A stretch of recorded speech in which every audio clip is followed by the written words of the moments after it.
दोरला।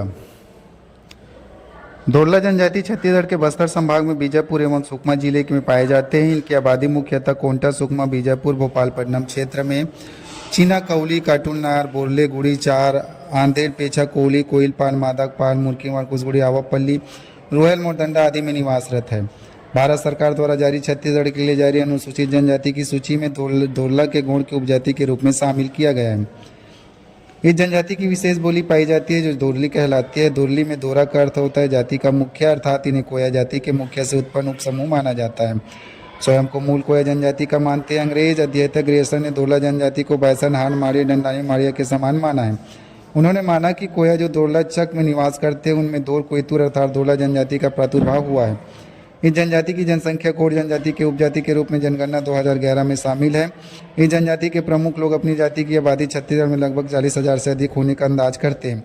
इनका गांव पहाड़ी एवं घने जंगलों में बसा होता है। पानी की सुविधा को दृष्टिगत रखते हुए गांव नदी नालों के समीप होता है। गांव में कई पारे होते हैं जिनका नाम भी अलग अलग होता है। इनके घर की दीवार बांस के टट्टे या लकड़ी से बने होते हैं जिस पर गोबर मिट्टी का प्लास्टर करते हैं। कुछ घरों की दीवार मिट्टी की भी पाई गई है। घर का छप्पर घासपुर का अथवा देसी खपरेल का होता है। घर में 2-3 कमरे होते हैं जो बांस के टट्टे के विभाजित हुआ होता है। घर के सामने भाग में पर्ची होता है। एक कमरे में देवी देवताओं की स्थापना होती है। अनाज रखने, सोने आदि के लिए अलग कमरे होते हैं। एक कमरा या पीछे को पर्ची में रसोई की व्यवस्था होती है। घर का फर्श मिट्टी का होता है। इसे रोज गोबर से मिलाए लिपती है। महिलाएं घर की दीवारों पर भित्ति चित्र भी बनाती है। घर की स्वच्छता सफाई कर विशेष ध्यान देती है। प्रतिदिन हर्रा करण नीम आदि का दातून से दांतों की सफाई कर स्नान करते हैं। शरीर तथा बालों में गुल्ली का तेल लगाकर महिलाएं कंघी कर जुड़ा बनाती है। वस्त्र विन्यास में पुरुष धोती, पंचा, बंडी, बनियान आदि पहनते हैं। महिलाएं लुगरा पहनती है। नवविद्या अब साड़ी पोलका पहनने लगी है। शिक्षित नवविवाह कब लुंगी, पेंट शर्ट, नवविद्या साड़ी, ब्लाउज, पेटीकोट, सलवार, कुर्ती पहनने लगी है। महिलाएं आभूषणों में गले में मोतीमाला, सूर्रा, हाथ में चूड़ियां, पैरों में पैर पट्टी, नाक में लौंग या नथ, कानों में किनवा, इयरिंग आदि पहनती है जो नकली चांदी की होती है। महिलाएं गुदना गुदवाती है। नवयुवतियों में गुदना का प्रचलन अब कम हो रहा है। इनका मुख्य भोजन चावल, कोदो, कुटकी का भात, पेज, उड़द, मूंग, बरबट्टी, अरहर की दाल, मौसमी सब्जी, भाजी, मांसाहार में मुर्गा, बकरा, सुअर, खरगोश, पक्षियों का मांस तथा मछली खाते हैं। इस जनजाति को लोग कृषि, मजदूरी, वनोपज संग्रह पर आर्थिक रूप से निर्भर है। अधिकांश परिवारों के पास कृषि भूमि पाई जाती है। कृषि कार्य हेतु नांगर, जुआरी, कुदाली, फावड़ा, गैती, टंगिया, हंसिया का उपयोग करते हैं। इनका मुख्य फसल धान, मक्का, कोदो, मूंग, उड़द, अरहर आदि है। जिनके पास कृषि भूमि कम है वे अन्य कृषकों के खेतों में मजदूरी करते हैं।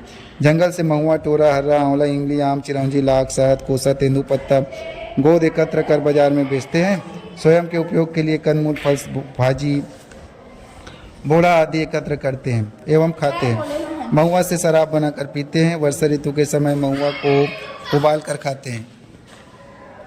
दोला जनजाति में परम्बाई, पारेन, मुरो, आइडो आदि उपविभाग पाई जाती है। गौड़ जनजाति की उपजाति होने के कारण इनके गोत्र गौड़ जनजाति से मिलते जुलते हैं। इनके प्रमुख गोत्र कोर्राम, एल्मा, कमकेम, दुम्बा, कारेम, कुड़ियाम, फुलसे, आयन, गाट, गोटी, बादाम आदि है। गोत्र के जीव जंतु, पेड़ पौधे पर आधारित वंश चिन्ह पाए जाते हैं। एक ही गोत्र के युवक युवतियों में विवाह नहीं होता है। दोला जनजाति की गर्भवती महिलाएं प्रसव के दिन तक अपनी पारिवारिक तथा आर्थिक कार्य करती है। प्रसव परिवार की बुजुर्ग महिलाएं स्थानीय दाई की मदद कराती है। शिशु का नाल तीर बांस की खपची से काटते हैं। अब नया ब्लेड से काटते हैं। नाल को नदी नालों के किनारे गाड़ते हैं। प्रसूता को गुड़, सोन, जंगली जड़ी बूटी मिश्रित गर्म पानी पिलाते हैं। 5वें दिन से 9वें दिन के भी सुविधा अनुसार छठी मनाते हैं। शिशु तथा प्रसूता को नहलाकर बाहर सूर्य का दर्शन कराते हैं। शिशु का नाम रखते हैं। विवाह हेतु मामा या बुआ की लड़की को प्राथमिकता देते हैं। सुख प्रथा पाई जाती है। मंगनी तय होने पर वर के पिता कन्या पक्ष को चावल, दाल, तेज, शराब, लुगड़ा आदि भेजता है। विवाह मंडप वर के घर बनाते हैं। वधु के परिवार वाले वधु को लेकर वर के गांव आते हैं। विवाह की रस्म जाति के बुजुर्गों द्वारा संपन्न कराया जाता है। विधवा त्यागता महिला को चूड़ी पहनाकर पुनर्विवाह समाज में स्वीकृत है। मृत्यु होने पर मृत्यु को दफनाते हैं। कुछ लोग अग्नि संस्कार करते हैं। मृतक को टंगिया, कपड़े, कुछ चावल, शराब आदि शमशान में छोड़कर आते हैं। घर की साफ सफाई, लिपाई कर स्नान करते हैं। 11वें दिन दिनाल क्रिया करते हैं। रिश्तेदारों को मृत्यु भोज देते हैं। इस जनजाति में परंपरागत जनजाति पंचायत पाई जाती है। इस पंचायत में वैवाहिक विवाद का निपटारा तथा देवी देवता का पूजा उत्सव आदि कार्यक्रमों का निर्धारण आयोजन होता है। धोला जनजाति के प्रमुख देवी देवता आंगा देव, दंतेश्वरी देवी, हिंगावानी, ममकिरिया देव, मुसरिया देवी, मम मिरिया देव, जीवाकोरी देवी है। इनके धार्मिक पुजारी पेरुम कहलाते हैं।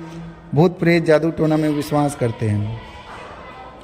इनके प्रमुख लोक नृत्य पेंडुल पाटा, कोड़ता पाटा, कुर्रम पाटा, आना पाटा आदि है। पेरूम कहलाते हैं। इनके धार्मिक पुजारी पेरूम कहलाते हैं, ये याद रखना। पेरूम, दोरला जनजाति पेरूम, पेंडुल पाठक आ जा।